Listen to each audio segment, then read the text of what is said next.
Good evening, and welcome to International Military Cooperation Department of MOD. I am Major General Hussein Mahmoudov, head of this department. We are gathered here today at this late hour due to very urgent matter. As you know, since 27th of September, as a response to aggressive action of Armenia against Azerbaijan, Azerbaijani army has launched counter-offensive operation in order to provide safe and secure conditions for its citizens and liberate occupied territories from the aggressor. This operation is being conducted within internationally recognized borders of Azerbaijan and limited to occupied territories. Vice versa, Armenia, since the first day of this operation, has been trying to expand the geography of this battle. Our armed forces firing, first of all, firing power of the enemy, destroying their heavy equipment, their battle tanks, armored vehicles, air defense systems, multiple rocket launcher systems.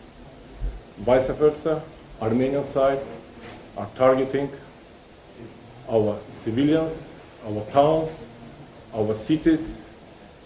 Most of them are located in far away distance from the battleground. Our armed forces killing, neutralizing armed soldiers and mercenaries fighting on the side of occupiers. From other side, Armenia is targeting and killing civilians. And today, we will be focusing on situation that we have in the second largest city of Azerbaijan, Ganja, its historical and cultural center. On this matter, we are joined today with two honorable guests, advisor of the President of the Republic of Azerbaijan, Head of Foreign Affairs Office of Presidential Administration, Mr. Hikmet Hacıyev, and advisor of the first Vice President, Mr. Elçin Emirbayev. Our guests just arrived from Ganja, and therefore they will provide you with detailed first-hand information on situation on Ganja, and they will give assessment of these barbaric and violent actions inflicted by Armenian occupants to our cities and towns, in this case on Ganja and its population. I am sure they will touch upon also legal aspects of these actions. And before I give the floor to our guests, I would like to inform them that we have invited today defense attaches accredited in Azerbaijan, representing 15 countries, as well as representative of EU, UN, and OSCE offices in Baku, and head of ICRC office in Baku. As a last remark, during the briefing, you will see images and footage showing the destruction of Ganja as vivid proof of these barbaric actions inflicted by Armenian occupiers. Thank you very much, and the floor is yours. Ladies and gentlemen, dear military attaches accredited to Azerbaijan, and dear media representatives, and good evening and glad to see everyone. With my colleague Elçin Emirbayev, we are right away from Ganja, and we have been dispatched upon the instruction of the Chief Armed Forces of Azerbaijan and President of Azerbaijan, and we reconciled on the situation on the ground and talked to the local population. As everybody knows that early in the morning, Armed Forces of Armenia launched a missile attack to the city of Ganja. Ganja is the second biggest city of Azerbaijan. First, there was absolutely no military necessity to attack the city of Ganja. Secondly, Ganja is 100 kilometers, even more, away from the theater of military operation that taking place in the occupied territories of Azerbaijan. Thirdly, with attack, now we clearly identified, based on our radar information, launched from the sovereign territory of Armenia, from the Vardanes region of Armenia. It's an act of war by Armenia against the Republic of Azerbaijan. It's a continuation of the war imposed by Armenia on Azerbaijan.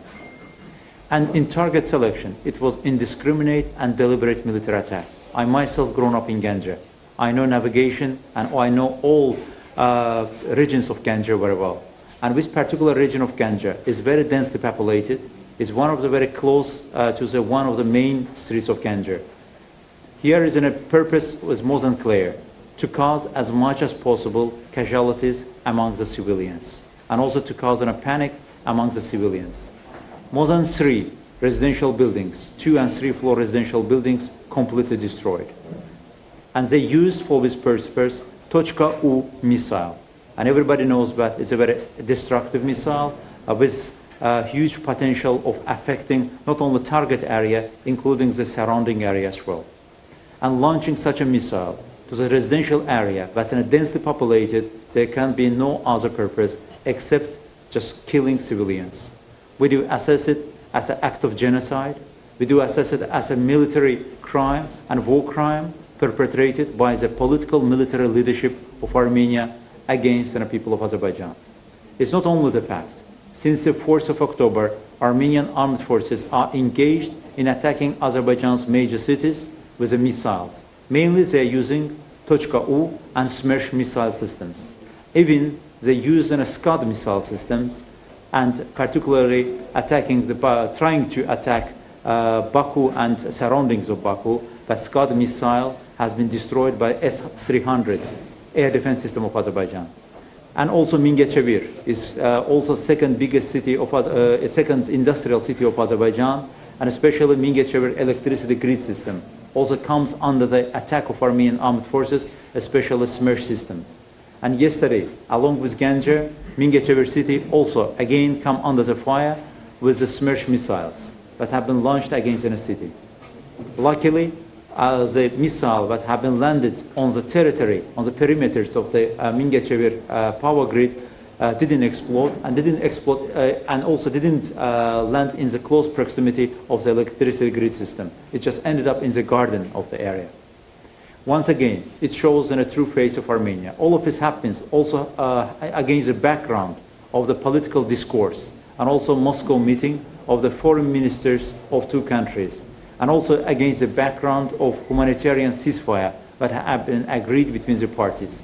Azerbaijan side demonstrated support and also understanding for humanitarian truce. But unfortunately, in immediate aftermath of humanitarian truce, Armenian armed forces engaged such an act of vandalism against the civilian population of Azerbaijan. We seriously condemn it, and we do also urge the whole international community to seriously condemn it and also put in a political diplomatic pressure on Armenia.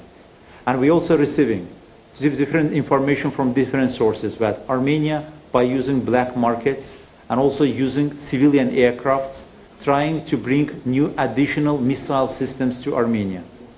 And recently, this missile attack has been stopped because they didn't have. Their old storage has been destroyed. So that to ensure security and safety of Azerbaijani civilians. But they are through the black markets receiving such missiles, and for that purpose, they are using humanitarian aid channels and also using civilian aircraft. It's yet another violation of the international civil aviation rules and also Chicago Convention. And Azerbaijan side once again demonstrated its support to the humanitarian truce and Moscow discussions, and also demonstrated our political willingness for the resolution of this conflict in the format of the negotiations. But unfortunately, we have seen such an attack. Our prime responsibility, along with the liberation of occupied territories of Azerbaijan, still is an important element, is ensuring safety and security of Azerbaijani civilians. Because especially along the line of contact, we have 500,000 Azerbaijanis are living. It's also clearly manifested in the military doctrine of Armenia that Azerbaijani civilians is one of the major targets for them. In 2019 or 2018, in their report, in their interview to the International Crisis Group representative, high-level representative of Armenian armed forces, admitted the fact that based on the new military doctrine of Armenia, that's an offensive, by the way, that's aggressive military doctrine, he openly said that for us, one of the targets is Azerbaijani civilians living along the line of contact. Attacking them, we can cause casualties, we can also cause a humanitarian catastrophe in Azerbaijan, and by doing that, we can achieve our goals. Even before there was escalation of situation, the high representative of Armenian political system and also their high-level military officers openly said that they're going to attack Azerbaijan's major cities, including the critical energy infrastructure of Azerbaijan.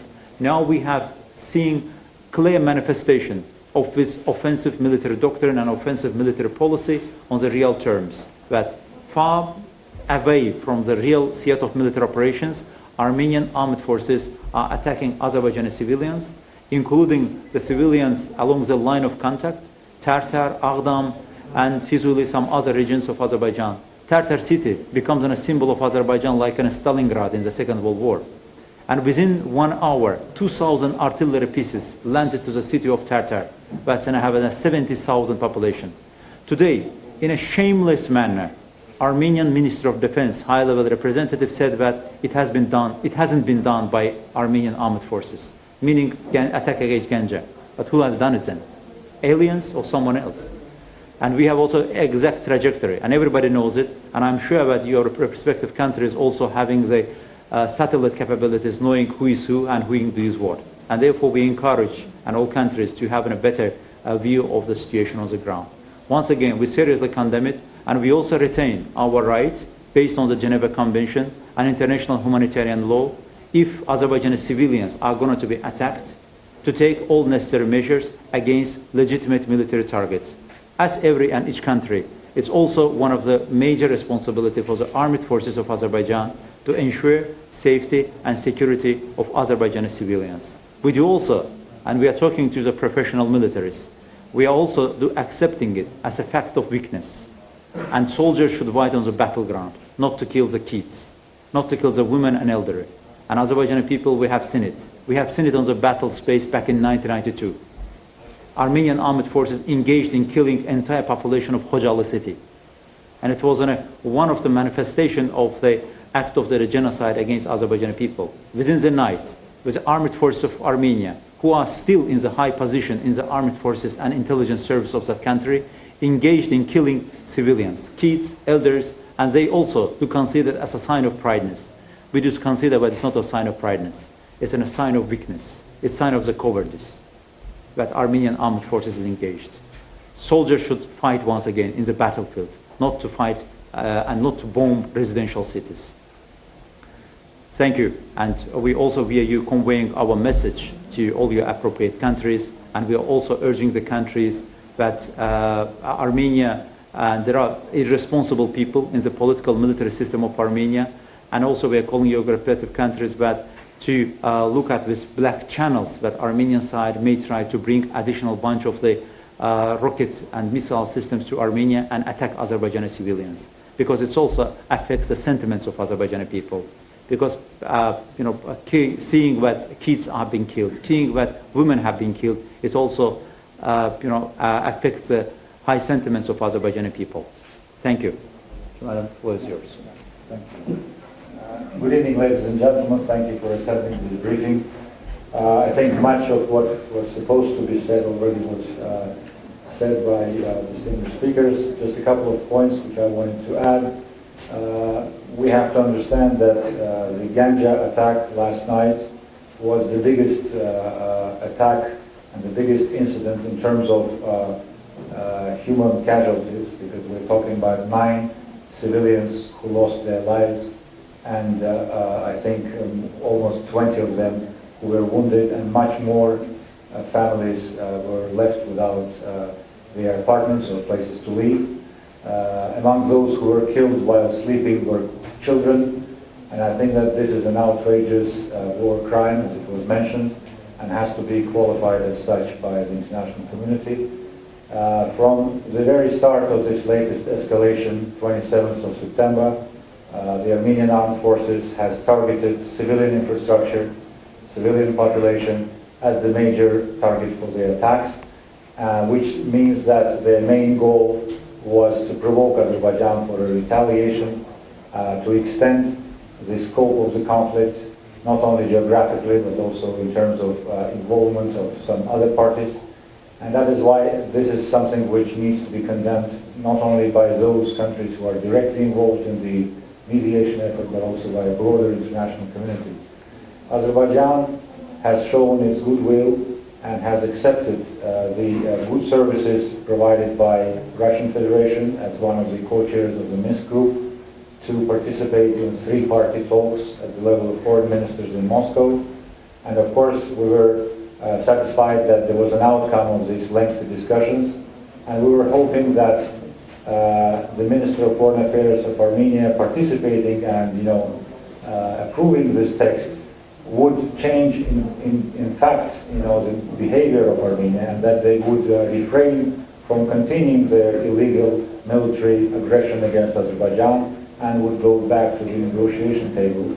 But unfortunately, what we have witnessed ever since the entry of the force into force of this humanitarian truce, the Armenian armed forces continue to violate these truce in many directions, in the northern part, Terteragdera, but also in the southern part, in the Fituri Jabrail, and this night, last night, Ganja and Mingechevir, as it was mentioned, were attacked. So I think that this clearly shows the real intention of the Armenian government. They are in no way are showing any signs of returning to peaceful track, and I think this behavior of Armenia should be assessed and I think identified as such.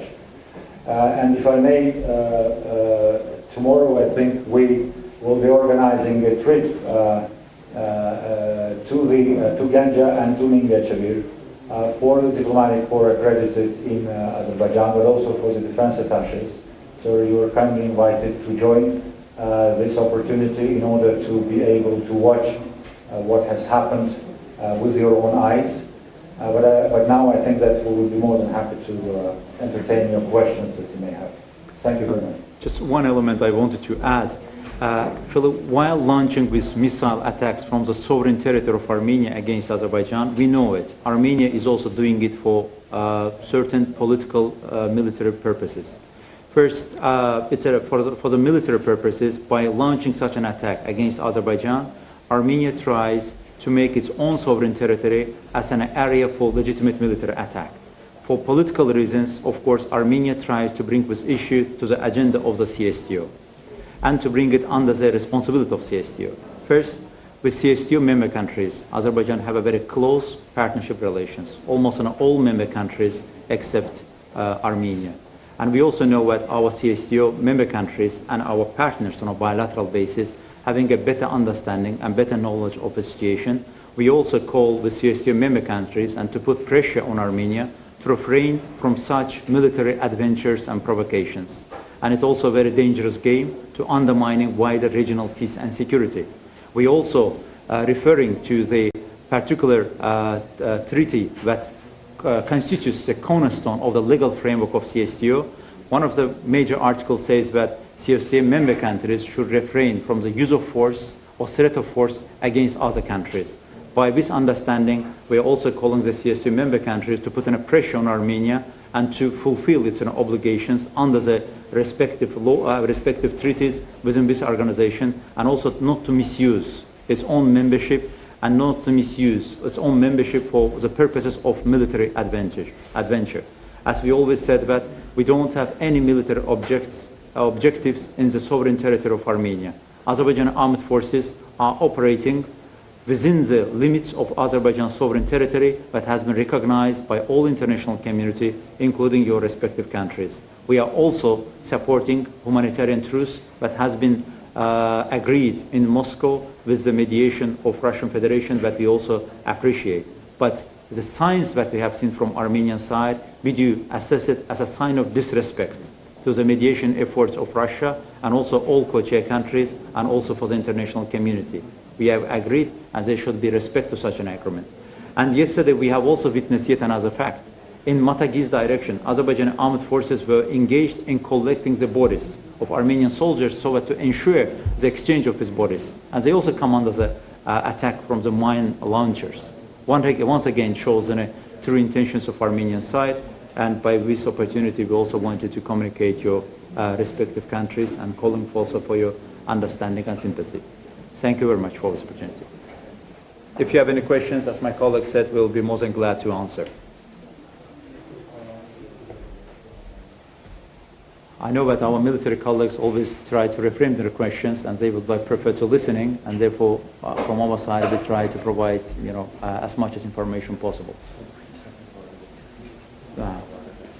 Just technical details for our tomorrow's visit, and Minister of Foreign Affairs will provide a diplomatic note as a matter of urgency to all your respective embassies. We are inviting ambassadors and heads of the delegations and also representatives or heads of the international organizations. As it's also a military matter, we are also asking the military attachés at your convenience to join this visit.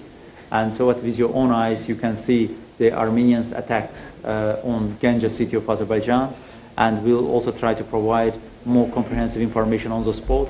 And while being on the ground, it's going to be much better. And also 3 major attack points that have been under the missile attack of Armenian side in Ganja city. And also we will try to take you, if time allows, to Mingechevir city of Azerbaijan. It's also one of the major electricity grid system that provides more than 30 or 40% of Azerbaijan's electricity. And also Mingechevir water reservoir that Armenian side also tries to attack. So far it's unsuccessful. But with critical infrastructure, and their attacks and their intentions can also be seen in an open manner while being on the spot.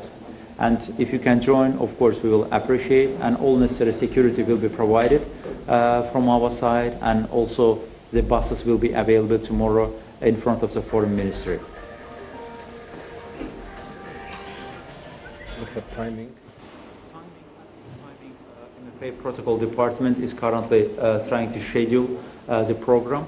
Initially, it's a 7:30 departure from in front of the Foreign Ministry, and I myself and also my colleague Elchin Amirbayev and General Husseynov, we also kindly ask you to join us, and we'll also try to provide ANAMA representative, Azerbaijan National Agency for Mine Action, because they have been engaged in disposing and neutralizing with missiles. They can also provide all technical characteristics. Mahmudov'un briefingini izləyirdi və briefing ingilis dilində.